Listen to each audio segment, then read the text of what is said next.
Alright, so I'm Gabe Stirr. I work for Dutch Hill Preserves, where my parents started this company about 25 years ago with 10 buckets off of eBay, and now we do about 4,000 trees that we tap annually. With that 4,000 trees, it's all under tubing, so therefore we have about 35 miles of tubing throughout our 18 acres of woods here.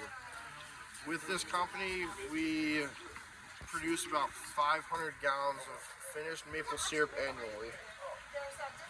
And then, who are your customers? So with this, we sell our product all over the place. We supply to local resorts around the Pocono Mountains, as well as we can sell it online, and we wholesale it to local restaurants within the area. Nice.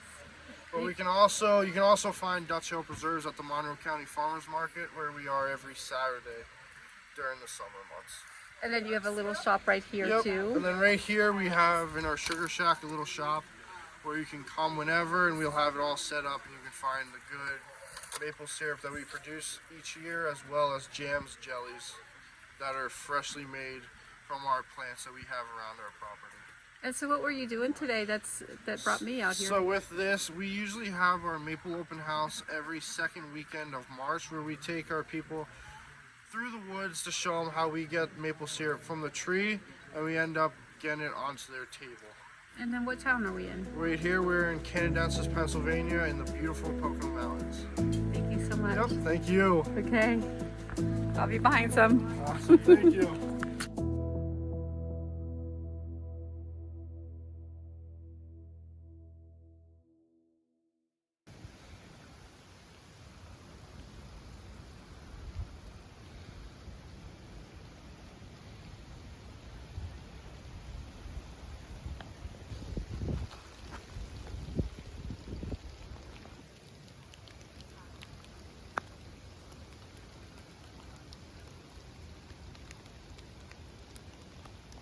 Here in Pennsylvania, our season is about 8 weeks long. So it starts towards the end of January, and then if we're lucky, we'll make it to April 1st. However, this past year with the warm weather we had in the middle of January, we tapped January 15th this year.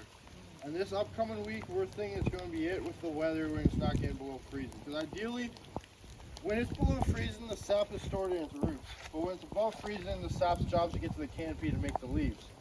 So you want that back and forth motion where it's below freezing at night and above freezing day to get the most sap. Here in our 18 acres of property here, we have about 2,000 trees that we tap. Each of these trees are connected by about 35 miles of tubing. With all that tubing, it's all under vacuum. With this vacuum, it puts the tree under a different kind of pressure than it's used to, where it wants to push the sap out through the wounds of the tree. Therefore, it's our tap hole that we cause.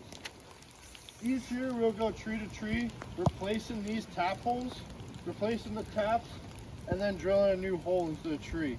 With that, the University of Vermont has a maple program where they put out guidelines for all maple producers to follow. With that, you want to go in a star pattern. You can see either go 2 to 3 inches left or right, and then 2 to 3 inches up and down. If you don't, therefore you have a chance to hurt the tree because you're drilling in the same spot, and you'll cause a scar within that tree, and the sap will want to go around that spot. Here, with our Dutch Hill Preserves here, we do about 4,000 trees each year. So we have about 2,000 here, then we have 2 other properties that we lease where we truck the sap back to here. However, when you're running these lines, because all of our properties are under tubing, you want these lines to be sloped like the plumbing in your house. However, ideally you want it all going to the back of your sugar shack, and it'll make it easier for you. Here, we have hills and valleys, so therefore we introduce this. This is our sap ladder. If you get close, you'll be able to see the sap in it. With the vacuum that we run and the valve at the bottom, there'll be a ratio between air and vacuum. With that ratio, it'll create air bubbles that therefore lift the sap up to a line above us that'll take us down to that little shack that we have down by the pond. For here, they stay up all year round. Since actually I should go back. With the sap that we collect, there's sugar in that sap. Every maple tree has sap, but the only difference is they have different sugar ratios in there. On this property alone, we mainly tap red maple, so therefore their sugar content's about 2%. The remaining 98% of sap is water. So therefore, if you look at it, final maple syrup is 67% sugar. So we don't add anything, we just have to evaporate that water out of that sap. So here, with the sugar that's in the sap, we also run into problems with animals. So not only do kids like it, we like it, but bears like the sugar, squirrels like the sugar. We've had times where a bear would end up chewing off this valve and it would just be a little fountain right into his mouth, and he'd have a day with all that sugar that he's collecting. We've had, when we were in a smaller operation, we had little gravity lines instead of vacuum. I'd go into a 15-gallon barrel, and the bear would just pick it up, and he'd just be chugging it there, and there's nothing we can do about it. So now that we've updated our system, we run in vacuum, but we're also running sensors around our woods. So with the sensors, I can get a notification to my phone that, oh, hey, the pressure's low in a certain area. Instead of searching all 35 miles of the tubing, I can maybe search 5 miles of tubing for a little chew or something else. So it makes life a lot easier, but with the tubing, it helps bring it to us, but it's one of those things where it pays off in the long run, but sometimes it doesn't seem like it when you're going around the woods for hours looking for chews and everything else. Did you ever put that bear in the freezer? I did not. I don't hunt bears, but the neighbors do. So, yeah, a lot of people wonder if tapping hurts a tree, but in reality, we're only collecting about a baseball-sized amount of sap around this hole. So in all, during the whole season, we at most collect 10% of the tree's total sap. So if we do it right, we're not hurting the tree whatsoever. Because the University of Vermont's also put out guidelines to how many taps you can put per tree. And in order just to put one tap in a tree, it has to be 10 inches in diameter. About every 8 inches after that, you can add one more tap. And then after 3, there's no point in doing any more, because there's no point. You just end up hurting the tree. So with the help from University of Vermont, they put out a lot of guidelines for us to follow. So therefore, it doesn't hurt the tree, and we can use the same trees year after year after year. Because if we come back to this tree after we pull the tap out and we plug the line, if we look at the tap holes, if the tap hole's not starting to heal by the next year, we'll just give that tree a break. We won't even tap it. And then if we come back the following year, it's like healing up, then therefore we'll tap it again. If not, then we'll just take our line down and we won't even bother that tree anymore.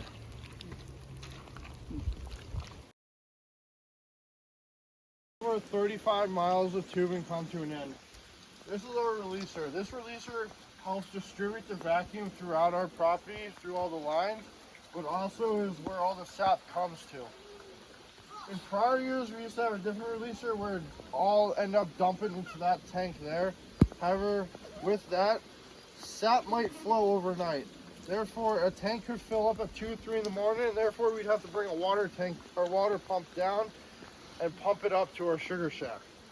However, my parents got sick of that since I went to school and they had to do it then. They decided to get this. In this releaser here, there's a pump, just like a well pump you have at home, where this will fill up, trigger a mechanism, and that pump will pump the sap up through these lines into the back of our sugar house. Therefore, this here is about 35 gallons. This could fill up and pump up to our sugar shack every 5 to 8 minutes when the sap is really flowing. Like I said before, since it's only about 2% sugar sap, it looks just like water. You can see it's clear and everything. It tastes like water, but at the end you get that little bit of sweetness, and that would be the sugar that's within the sap. And then here coming down, you can see that there are 3 different lines. One of the lines at the bottom is just to get the sap up to our sugar shack.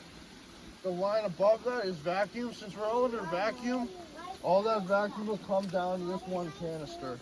Then the line, since that has a pump within that releaser, we need to have electric, and therefore the one is just full of electric cables and everything. But a couple weeks ago we had a problem with the windstorm where that big tree took out all of our electric while the sap was flowing. So we had to call our electrician to come down, check it out, fix it, because otherwise, if we didn't have electric down here, this would fill up and then backflow our line. You look behind you there in the room, I'll just talk through it because it doesn't look like much, but that's actually a reverse osmosis machine. So if some of you have a water filtration system at your house, it's very similar to that. So if you think of sap as having two main parts, again, sugar and water, we want to keep the sugar, get rid of the water. The science of it is like this, you step right to the left, that is actually a filter that's inside those canisters, okay? The science of it is that, again, sugar and water, the sugar molecule is bigger than water, and when it hits the filter, the sugar can't get through and just gets recirculated. Whereas the water gets through the filter, it gets discharged. We save it for cleaning, rinsing machines, so on and so forth. But in essence, becomes a concentration factor, okay? So we go from 2%, and we can concentrate to about 14, 15, 16% sugar before we even hit the fire. Okay, so you can see it's a huge time saver, you know, so on and so forth. So this is nothing more than a fancy wood stove or fireplace. All right? So just be careful. Yeah, it's hot. You can come around. So it's wood heat, obviously. That heat will go from front to back all the way there. And you see there's actually two chimneys here, right? The first chimney is steam. It's not smoke. Right, so all that billowing out of the top of the roof there is all steam from the back pan here. Because if we didn't have this covering over the full length, you wouldn't be able to see in here with all the steam and things. So we sort of capture it there and then, you know, send it up closer to the roof, you know, so it's up out of our way. The evaporator itself is basically controlled just like the toilet in your house. As you flush the toilet, a valve opens, lets more water in. When it gets to the right height, turns the valve off. So it's the same thing.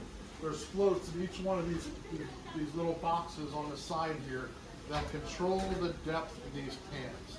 All right, so the pans are 14 or 16 inches deep, but if you look in here, there's only about 1.5 inches or 2 inches of sap in the bottom.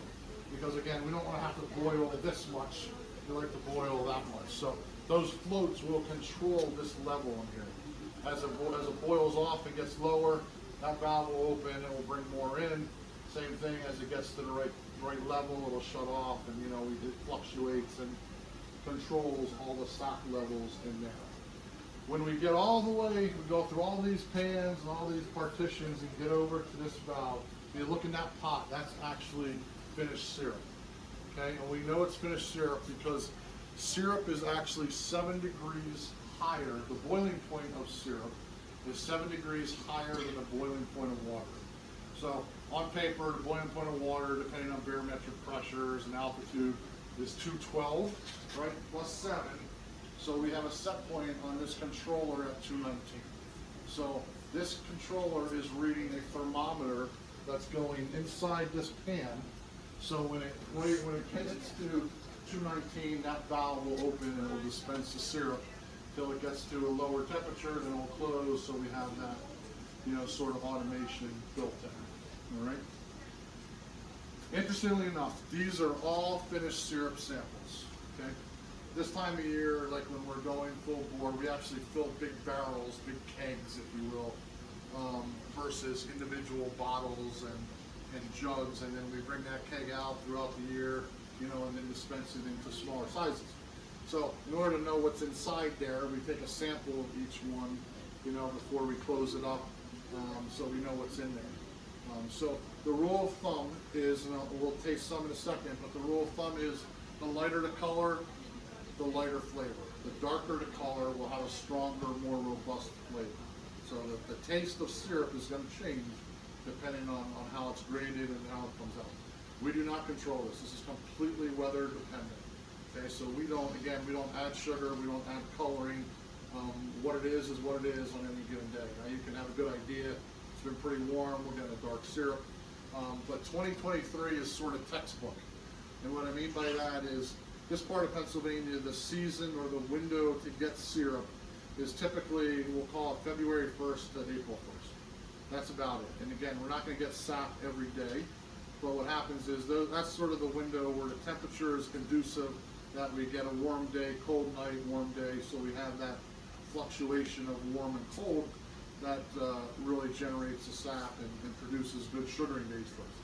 But in 2023, you know, it's almost perfect in that, you know, again, February 1st, maybe the end of January, you know, type of thing. It's still cold out, trees still cold, trees frozen, ground's frozen.